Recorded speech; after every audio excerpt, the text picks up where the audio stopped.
Planning before the storm. My guest today is Haazim Majeed, a dedicated financial advisor with 8 years of experience helping individuals and families build confidence in their financial future. Haazim specializes in helping families navigate major financial decisions, including large inheritances, wealth preservation, tax-efficient strategies, long-term planning, and aligning financial decisions with family values. But today's conversation goes a little bit deeper. Haazim is also a cancer thriver, and he brings a personal understanding of what happens when life changes without warning. We're going to talk about finances. We're going to talk about family health, preparation, legacy, and why it is so important to plan before the storm comes. Haazim, let's chop it up. What's going on, brother? Oh, man, all is well. Thank you so much for having me here this afternoon. And I want to thank you so much, Mr. Williams, because I know every day is not given. So this is a platform that allows me to just share information with individuals that hopefully can use it and then put it into practice and give them a platform to share and ask questions in the future. So thank you for that as well. All glory to God. If I've learned anything, it's about making sure that you're living every day and giving it your best effort, because we want to leave something better than we found it. So tell us a little bit about who is Haazim? Where you from? Family, kids? Let us in on who you are. Haazim Majeed, right? Born and raised Charlotte, North Carolina. Grew up in a single parent home. My mom has 3 daughters. I grew up in the house with them, right? So, my father has 3 daughters as well, right? So come from a family of all sisters, and I'm everyone's big brother. Okay. So they used to beat me when I was a child, right? So you can imagine. So I had all these moms growing up, but nonetheless, it gave me an opportunity to be well-rounded, cooking and sewing, nurturing people around me, and just qualities that were given to me as a young man. Hall of Fame wrestler from Howard University. What? Now, I know in the 90s, I was the champion of all I could see. But that platform allowed me to meet people from all over the world, to have opportunities that I never thought that I would have. I mean, it really helped to shape me from a teamwork and a more moral standpoint. I joined the United States Marine Corps, right, at 17 years old. Yes, sir. And this was a time where I thought I had an ego, right? The uniforms looked the best. The training was the hardest, right? So I wanted to be disciplined. I wanted to look good and be sharp and be prepared for the world. Cancer was really difficult on my family. I went through a divorce shortly after my diagnosis and my bone marrow transplant. And my ex-wife and I had 6 children together, 6 wonderful children, all different stages. We have 17, 18, and 21. And then we have 8, 10, and 12. Well, believe it or not, in the 90s, I used to be irresistible. I met her at Howard University again, another blessing from wrestling, right? I was able to have a beautiful family from it. But now my perspective is just about giving, helping, watching my community grow, and being a servant more so than anything. So growing up, was the military always in your future, or how did that happen? Well, it's an interesting story. Being a scholarship athlete at that time, athletes were not allowed to work. Okay. Due to NCAA rules, right? And my way around that was becoming a United States Marine. So from an income perspective, very young, I said, hey, well, how can I enhance my college development? And so that was the reason that led me to the Marine Corps. What was unique about Howard that drew you there? I'm an all-state wrestler. And Howard kind of came in at the end, and I had no idea they had a wrestling team. And what ended up happening, I went to my official college tour in the springtime. and everyone was outside. So I was sold on the atmosphere, the camaraderie, and the opportunity to help build the program. Mm-hmm. So you mentioned, Haazim, that you heard the words cancer. That's a word that you can't unhear. It evokes so many emotions through not only you, but everybody associated with you. Can you kind of walk us through that journey? When did you hear those words? How did it affect you? Well, you're not alone. That's the first thing that I want to tell you and share with you. And at some point in life, you'll be challenged. So I just want you to know right now that we love you. If you can hear my voice, this is a very supportive place to be. My cancer journey started playing basketball in the backyard with my son. Right, I'm out there with my shirt off. I'm profusely sweating, and I am playing him for real. Mm-hmm. He's laughing, having a great time. Well, I get the ball and I go up and I try to make a shot on him, and I broke 2 vertebrae in my back. Okay. And I didn't know you could break your back playing basketball, but when I got to the hospital, my kidneys had started to shut down. They immediately x-rayed me and they let me know I had 2 broken vertebrae, but that was the good news, right? The bad news is that I had a lambda light chain protein count of about 18,000 per 100, and the normal range, high end, is 26 per 100. So I was in pretty bad shape with about 95% of my bone marrow compromised at this time.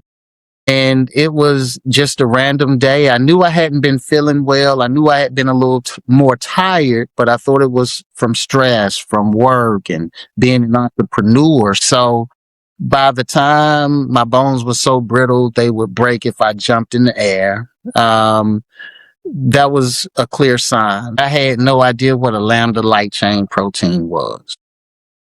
But I found out, and it was an immediate moment of acceptance of not being able to change the situation. But it was very scary facing mortality and being in that bad a shape with kidney failure, as well as broken bones in your back. And having to go through the whole process, right? Catheter to pass, and just it all happened really quickly. And that's really the point. It happens fast, life, right? That's So right. you have to make sure you're prepared for the unexpected. That's right. Yeah, similar story of mine. I was riding my bike and doing all these things, and I heard a pop in my back, and I was like, okay, I'm moving a lot of weight. I'm doing some stuff, and went to my chiropractor, and time evolved and it just wasn't getting better. And then she sent me to my internal specialist. Thought maybe I might have had a hernia or something, and didn't have a hernia. And they were about to let me leave. And she said, well, since you're here, let's do a CAT scan. And when they did that, that's when we saw all what we saw. And then the very next day, I'm sitting in a chemo chair. Hadn't really even got diagnosed yet because they was trying to slow it down. Just, we got to do something to slow this down. And I'm sitting here saying, man, I just rode 100 miles, 2 days ago. Right. And it's almost like one of those things. But one thing that I never did was ask the question, why? Because I felt like at that moment I was chosen. Why not? And I refused to ask the question why. And even today, I don't ask why. I just watch the power of God and what he does. And from seeing you, God clearly had a different plan for you. Kidney failure, broken back, bone marrow issues, high count. And yet you here talking to us, smiling, talking to the people about the goodness of God. Miracles do happen. Yes, they do, Tony. And I want the people here listening to know that I never questioned. All right. Just like you. And I told you I started with acceptance. Okay. But it didn't mean that I was not afraid that the journey because I knew my mind had to be right, but no one was able to sit in that chemo chair with me. I mean, for me. That's right. Right. So there were certain aspects that physically, emotionally, and mentally I had to walk alone, but spiritually, I was never alone. And I always walked in the light that one day I'll be able to go back outside. One day I'll be able to take my mask off in public. It's almost like isolation. When you're isolated and you're all alone, that is when you get to know your creator the best. Because now he got you where he wants you. And he can talk to you directly. There's no surrogates. There's nobody that can stand in between. It's you and him. And your faith kind of increases. But I tell people, no matter what vehicle you use to get to where you're going, we're all still trying to get to the same place. But at the end of the day, we're trying to get to the same place. I feel like people are called. I feel like you have been chosen for what you're doing now. And so let's talk a little bit about the man behind the mission. What inspired you to enter the financial field?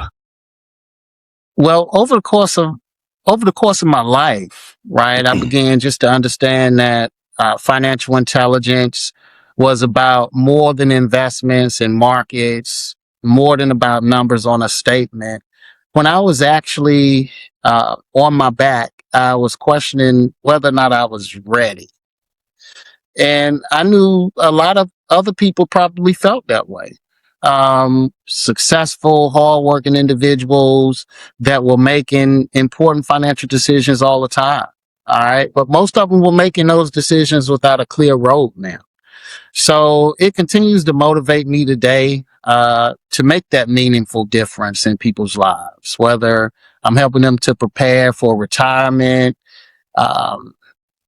So navigating major life transitions is a big component of what I do, and it gives me a sense of fulfillment from an education standpoint, because knowledge is power. And when you know better, you tend to do better. And so that's really what motivates me, how I got to this point. True story. I started my career as an English teacher. Okay. In Washington, D.C., and that transitioned into being a finance manager at a car dealership. And it was at that time that I became a cancer thriver and switched my life to learning more about financial advising, insurance, securities licensing, and really setting people up, because I did not feel as if I was ready. And really, at the end of the day, I was honest with myself, Tony. I knew I wasn't ready. We still have to consider that the financial institution, just like the educational institution, just like banking, all these things have been barriers for our people for a long time, and they still exist. And so when we have someone like you that can help you navigate these things, break down some of these stereotypes and misnomers about lack of finances, because most of the time people have more than what they think. They just don't know how to apply it in a different way.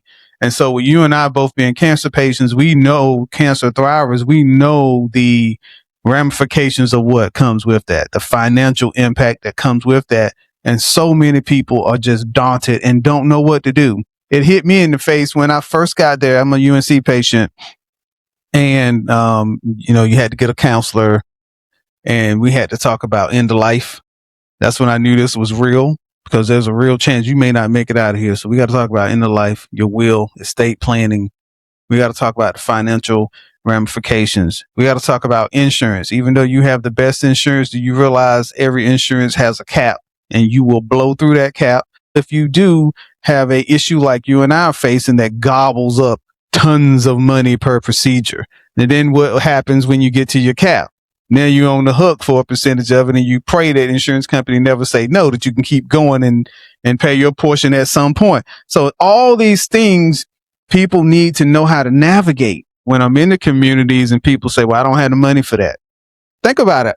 How do we convince them that these are the resources that you have, and you can create wealth from no wealth?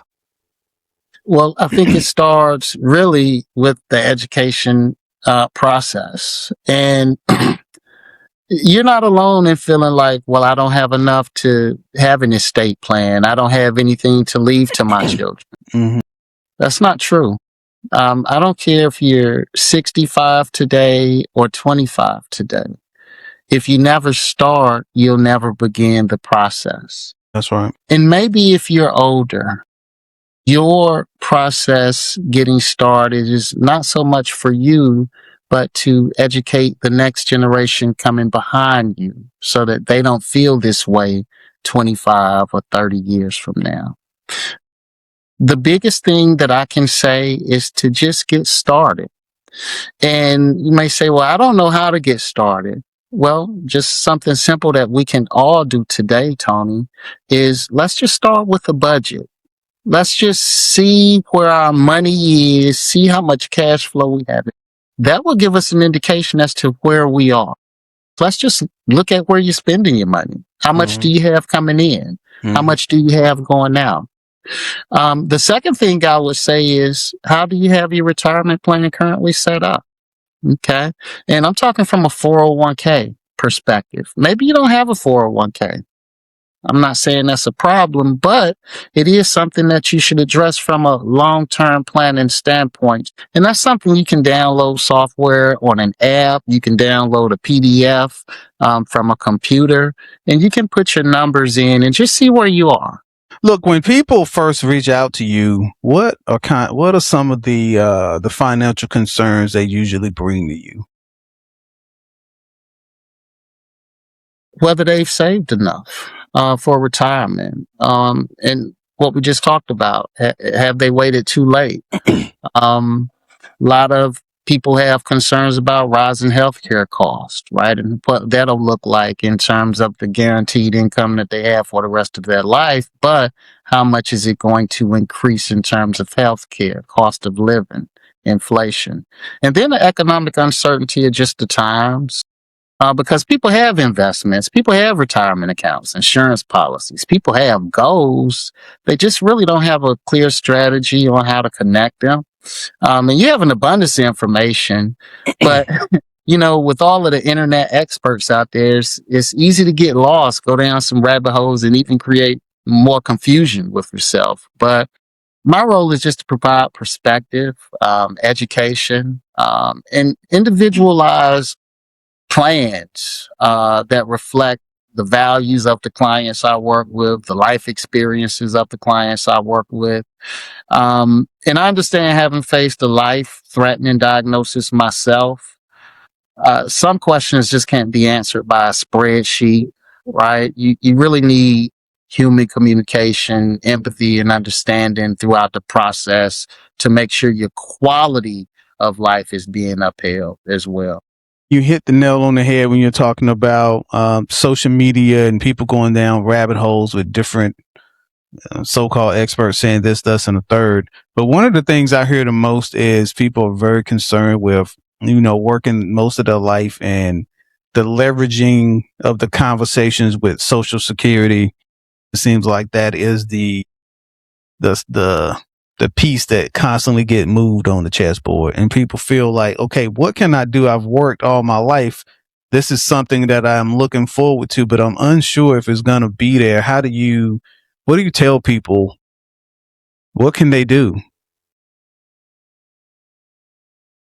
The big thing that we can do is not have a dependence on it. Social Security was put into place to supplement a retirement plan, not to be the retirement plan. Well said.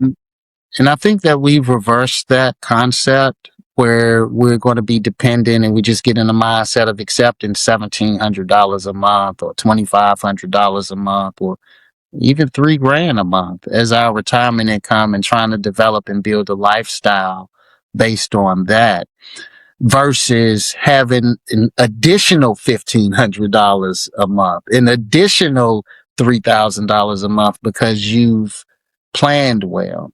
Now, some people don't think that they have right now what it takes. And I'm not talking about middle class people, wealthy people, or poor people. I don't care what class you're in.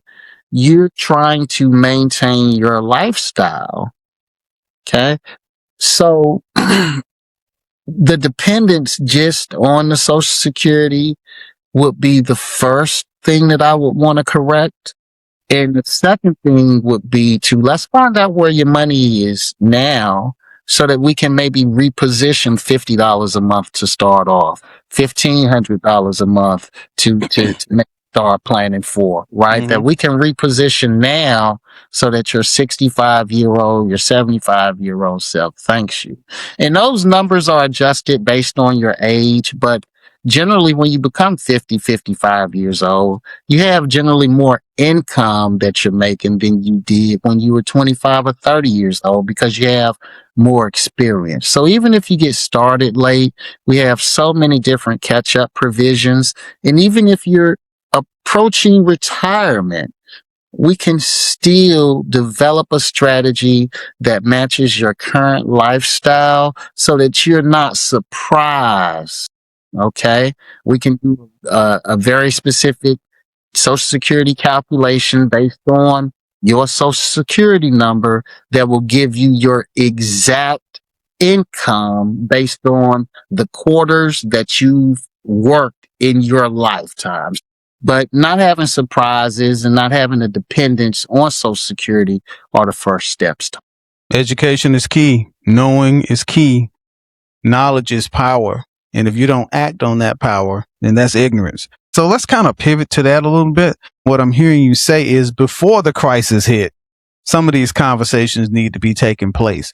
Before tragedy hits your family or yourself, you should have some of these things in place. So if I'm sitting at the kitchen table with my family or someone that's listening with their family, what's some best practices and conversations that we should be having now before that storm arrives? Man, that's a very good question, Tony. And just to reiterate that point, we don't have those conversations until the crisis most times. Okay. But let's redirect that energy into having basic financial conversations before the crisis happens. What are some of the questions that we should be asking as a family? Okay. Mom, dad, son. Okay. What type of life are we trying to build together? Okay. All right, son, should we be making sure that we can focus on this homestead, or should we redirect our resources into where you're trying to build your life, right? What type of quality life would you want to have, son, if something were to happen to your mom and I? Okay. What are some of our highest priorities and responsibilities? Would it be paying off the house with the death benefit and then liquidating that into a trust for said son to be the beneficiary of for his lifestyle? Family, if something were to happen to me today, okay, what would you need to know about what's next? Where are those documents? Okay. Okay. Where's the will to trust? Where's the bank account information? Okay. Yep. Are we prepared for emergencies? Whether those are healthcare expenses, disability, time off, okay.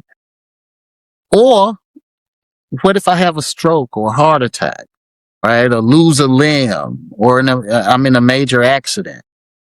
Okay. And do we fully understand our income, our savings, our investments, our insurance policies even, right? We have a 20-year term policy that expired last month. Oh my God. Now dad has had a heart attack, right? He didn't just have it, but he had it 3 years ago. He's uninsurable, but we've already let that term policy lapse. So now what are we going to do moving forward, right? So understanding your insurance and your long-term goals, right? We have to sit down and we have to discuss that because Tony, I can't assume that my family knows what I want to do. That's right. That's okay? right. And they can't assume that I understand what type of lifestyle they would want if I weren't here. Would it be this one? Would they be willing to? I know them boys don't want to cut this yard. They ain't helped me in 3 years. That's right. That's right. That's right. Boys, if you listening to your father. Yeah. Pick up sticks at least, man. Come on, help me out. Yeah. That's right. Look, Haazim, you're speaking a lot of firsthand information here. I want to ask you, pivoting back to your cancer journey, what did that teach you about life and preparation? Wow. The honest answer is that I learned that some journeys in life require you to travel alone. You have to make personal decisions that impact not only your life, but the people around you as well. My oncologist told me once that if I wanted to live, that I would have to walk. That's right. And walking, I won't be honest with you, was the very, very, very last thing that I wanted to do after my transplant, but I had to do it. I had to take action.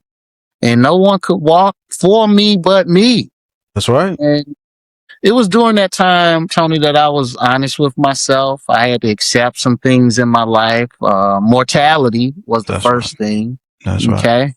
But with this type of acceptance, I evolved. I understood that life was about grace, love. With grace, I learned empathy and patience. And love afforded me the acceptance of the rest. So, as a financial advisor, yeah, I understand the technical aspects of planning. But as a cancer thriver, I understand the human side of uncertainty. That's right. Uncertainty is a big part of this. And you had mentioned earlier in the conversation that, your journey affected a lot of people around you. I know my doctor told me, he said, Tony, I don't know if you're a selfish person or not, but if you aren't, this is the first time I need you to be, because you have to be protective of yourself and of your space.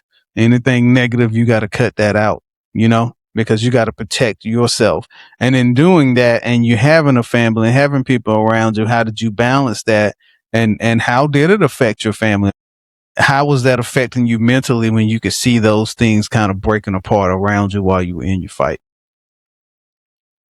I had a port in my chest, chemo, I think it was 3 times a week. Because my ex-wife and I have 6 children together, my caretaker was my mother. Okay. And my mom lived maybe 8 minutes from her grandchildren and myself, right? From our family. So I was not very far from my children, but I was wearing a diaper. Okay. And I couldn't control myself. Okay. I had to get help bathing, right? I could not clean myself. It was hard for me, right? Call it ego, but as a man, always being Superman strong for my family, to be in this position and for my children to see me in such a weakened state. So, I definitely understand what that's like, but it's nothing that can bring you back to life than having the people that inspire you to live close to you and around you at all times. I think a lot of times the caregivers get left out, and it seemed like your mom was a hero as a caregiver. Let's talk a little bit about your mom. Let's talk about the hero. Let's talk about the caretakers. They are the backbone. And, I get chills now just thinking about all the caretakers that are listening, the unsung heroes, maybe not even being very appreciative of the sacrifice. And guess what? You suffer probably more than they do, because you are actually watching the person that you love and the person that you care for suffer. Yes. There's nothing you can do about it. Well said. Nothing. And so I know that's difficult for wives, for mothers, for brothers, sisters, siblings, whoever that is that's caring for you loves you, number one. I understand that you're a light in a very dark place right now. And it's important that you tap into resources, caretakers that are around you. I know my mom started to meet with the ladies that were cancer survivors that did yoga and the art class she got involved with the oncology center. So the same resources that are available for the oncology patients are available for the caretakers as well. That's so right. That you can get a chance to be around other caretakers that are going through experiences. And guess what? Caretakers that have lost their person, they still come. They still come in fellowship because they still need to be around life and people, and they share wisdom and encouragement, right? That helps to gain some perspective as well. Yeah, it makes us want to fight even harder when you have that caretaker and that team around you that's there for you. No one knows the battles that we go through just to keep it together, to fight off the mortality, as you said before. Cancer comes to kill, steal, and destroy, and it doesn't take a break. We're talking about our mortality, and we're talking about leaving a legacy and things behind. I know an area of your focus is helping families navigate large inheritances, and sometimes people think, by receiving money it's going to solve their problems, but it also can create another type of pressure and confusion. And so, how do you help people navigate that when they're coming into wealth or inheritance? Well, often this inheritance is going to arrive during a very emotional season. Yeah. Okay? After the loss of a loved one, or a major family transition, or an unexpected life event. And I always encourage people to take some time to reflect, to create some space before making major financial changes. But the central question is not what can this money do for me today, but what can this resource help build for tomorrow? Yeah. Okay. And I think it should be approached with patience, with guidance. And it's much more than a financial event. Mm-hmm. It's an opportunity to align, strengthen long-term security, and be intentional moving forward with your legacy. Mm-hmm. What's the first thing they should do, Haazim, when they receive an inheritance or a premium benefit? Be patient. Take the emotion out of it. And if we're really honest, right, if you get an inheritance of $500,000, guess what? You've never had $500,000 before, have you? All right. You've never had $50,000 at one time in your lifetime in their pocket. That's right. So let's just be patient. If you want that new car, right, I would recommend just rent it for the weekend. See if you really like driving it. Okay. Don't go out and buy it, right? Save yourself $50,000, That's right. For the most part, I would stay away from large major purchases. I would stay away from loaning money out. I would sit for a second and be patient, get the emotional aspect away from it, come to accept where you are, and then be strategic. I can say, well, talk to someone that you feel comfortable speaking with, but who do we really feel comfortable with speaking to about money? Right. So it has to be a safe space with someone that's not trying to manipulate you. But be patient, and don't make emotional financial decisions. I've seen this a lot abroad and in my own particular family line. People come into an inheritance and they make these huge purchases, buying cars that they can't afford and homes that they don't realize that there's other things involved outside of purchasing the home, maintaining the home, and all these things. And then ultimately they'll wind up losing the home and the car and broke. How about let's talk about how we can leverage this money to make a better decision. Don't make impulse decisions with, I have this wealth and I'm gonna go buy this car, and when you have other debts and things like that. Let's make better decisions, better choices, because the choices that we make, again, are not just for you. They impact everybody else around you. You had mentioned wealth preservation. And so in a layman's term, what does that mean? What is wealth preservation? Well, wealth preservation in everyday language, Tony, is protecting what you've built so it continues to support your needs today, the goals that you have tomorrow, and the well-being of your future generation. And so could that be in the form of trust funds, investment portfolios, that type stuff? Not just putting it in the paper bag like my grandma would do, Or buried it in the backyard under the doghouse, or putting it under the mattress. And they literally did that. Mm-hmm. Yeah. Right. I think the all those that you mentioned, right? But there are a lot of different strategies for wealth preservation and accumulation. And I think that future generation money is probably in a different pot than the goals for tomorrow money.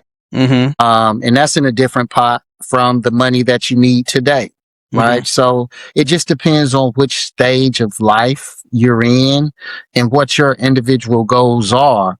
We're going to plan your strategy based on what your needs are today, tomorrow, and for your future generations. And I think that's different for everyone.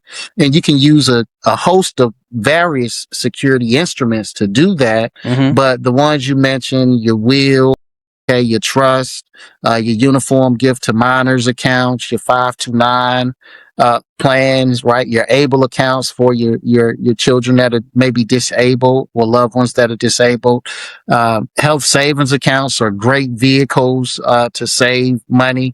But again, these are just all vehicles, and all vehicles are not suitable for everyone. So I think everyone will come with their own goals and objectives, and then we can build that suitability case.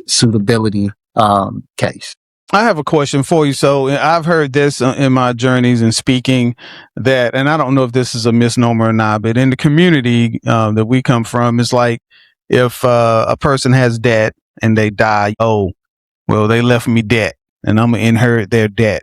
Is that true? And what does that mean? Does that debt fall to someone else in the family? Is that true? It depends on what type of debt it is, and it depends on whether or not you're working in a general account. But Tony, if you pass away and you owe and you owe your credit card company $55, right? That's in your personal account, right? They're not going to come after your son or your wife for that $55. Your debt will die with you, right? Generally, but it just depends on what type of debt it is. But we will have to be very specific about your particular case, right? Right? Yeah. But that is a misnomer. Yes, it is. Yes. Here's another one that we hear, and these are good because I'm sure people at the kitchen table listen to us probably thinking this. So if let's say your parent retired, right, and they had Social Security and they retired from a job, what happens with that money if they didn't do the proper estate planning? Okay. Well, they should have a beneficiary attached to that account.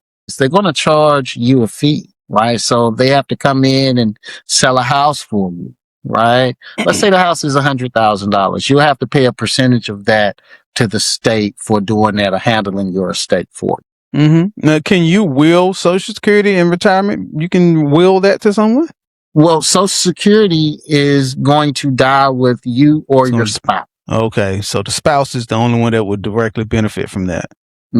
Okay. Yeah. Right. That was under the age of 18, right? Or a child that was going to be permanently disabled. Every situation is different, but in terms of your Social Security, right, it's going to be limited to generally you and your spouse. Okay. So, Haazim, what would you say to someone who feels like they've started too late? Wow. A lot of people feel that way. When I get that from clients, one of the things that I want to start off by saying is that it's never too late. Okay. And I know getting set up late is scary, right? I'm going to tell you a story quickly. I have two clients. One is 73, one is 70. They'll have to start taking RMDs soon. Okay? These are required minimum distributions from annuities that have been in 401ks, 403bs, whatever. So they're going to have to start taking these RMDs from these plans. But when they take the RMD, they don't need the money, right? Instead of reinvesting that money, now that they have the money out, okay, it's not going anywhere. I'm going to put it under my bed. I'm going to put it in my doghouse, right? All my bills are paid for. I don't need the money. I just have to start taking these distributions before it's taxed at a higher rate. Now, what that means is I have cash. I might be getting $1,500 a month, $1,000 a month, whatever that amount is, just sitting.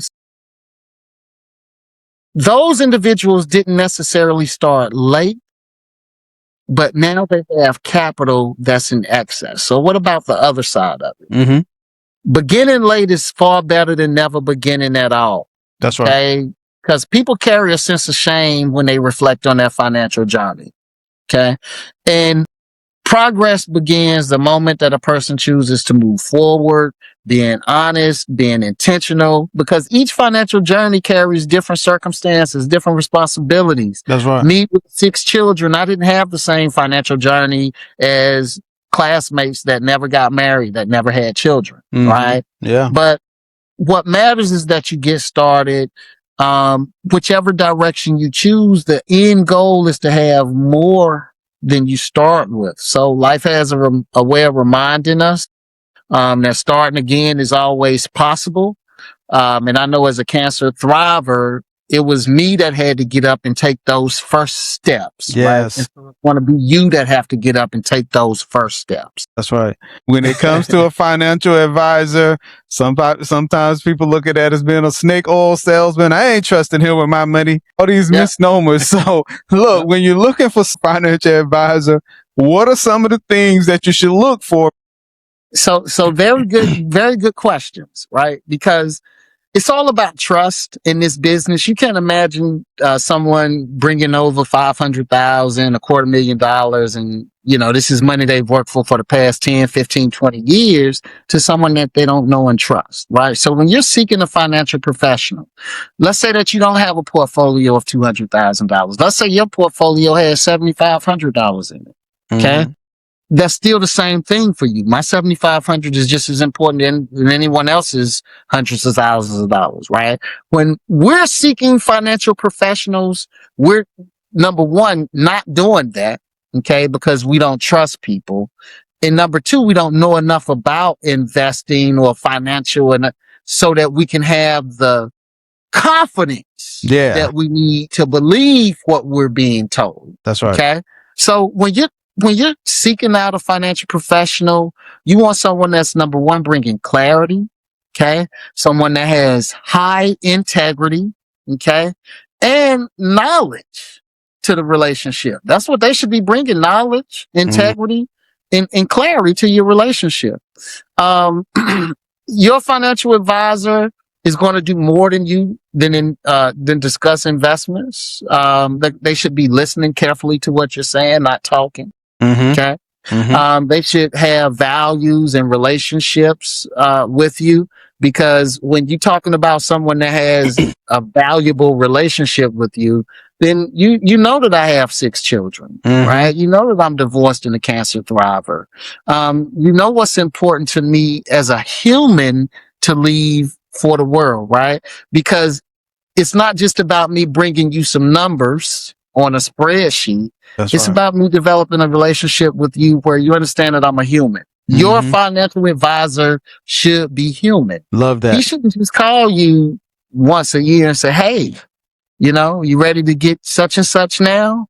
Right? He should call you and say, hey, how you doing today? I know your wife's anniversary is coming up. I sent over a gift card, man. Y'all go have a good time. Okay. Hey man, happy birthday, man. You getting older and older every time I talk to you, boy. Good God. Yeah, right? yeah. That personal connection. You should have a personal connection with me. These are not just financial events. They're really human relationships that you're having with someone that you're entrusting to do the right thing by you, your family, and your future generations. So awesome. Trust is foundational, integrity, and someone that's speaking to you with clarity, right? And if you don't understand them, hey, slow down, Tony. Okay. Could you repeat that for me? I didn't quite get that one. Right.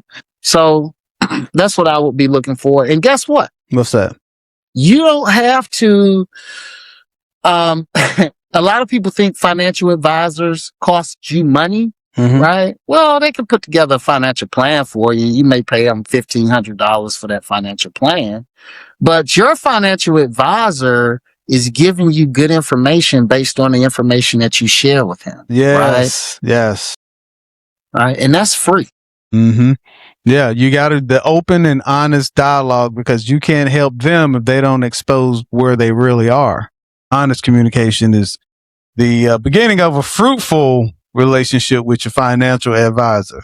we're getting close to the end here. I want to give you the final words, the final, words of wisdom to our people. And so, as a cancer thriver and financial advisor, what is the one message that you want to leave families with?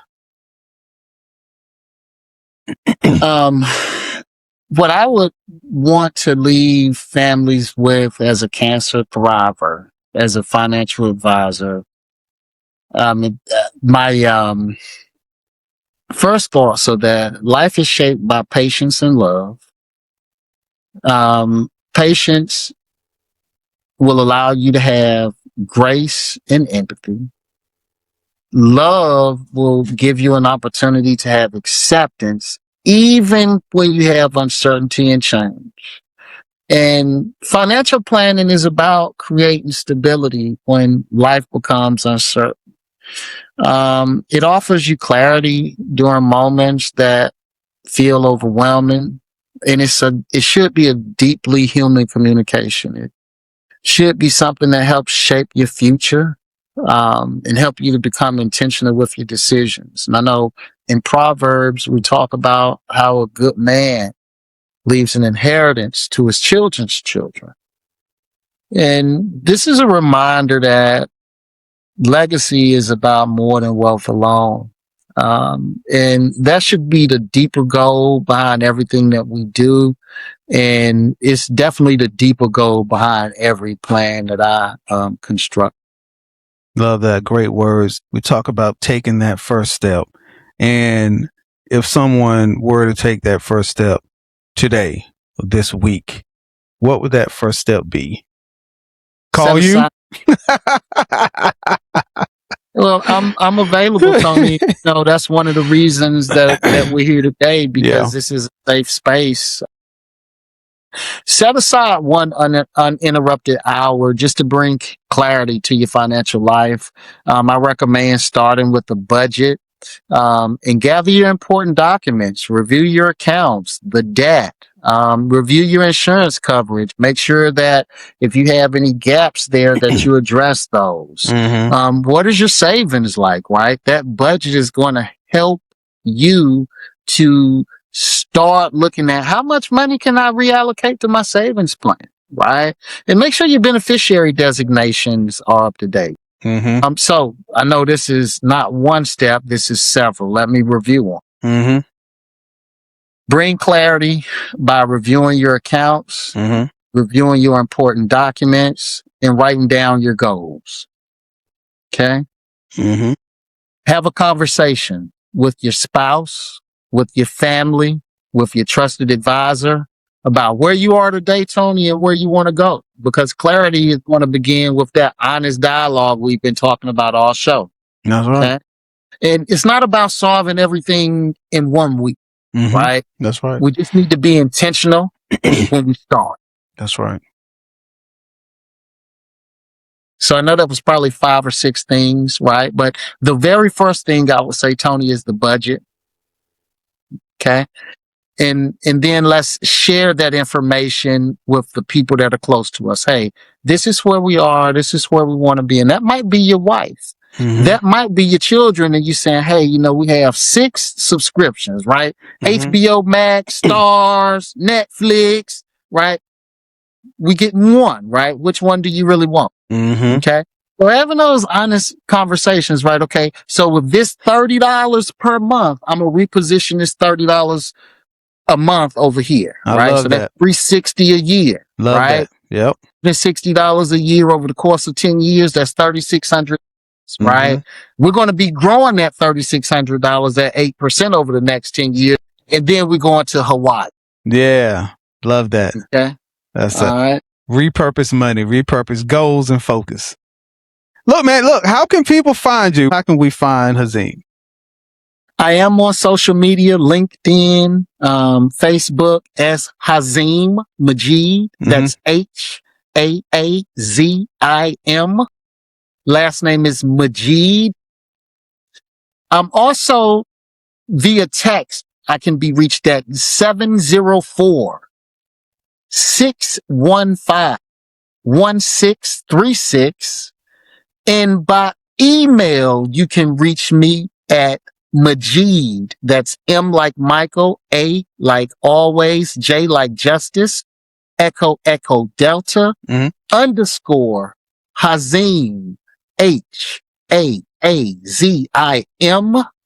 at N like Nancy, L like Lima, group mail, nlgroupmail.com. Get that. Yeah, you heard it here. Haazim Majeed, planning before the storm. This has been a wonderful conversation. Thank you for your time today, brother, and I look forward to speaking to you soon. Yes, sir. Thank you, Tommy, so much. And thank you, listeners, for having me. God bless you. Take care. Yes, bye-bye. Yes, sir, my friend. Bye-bye.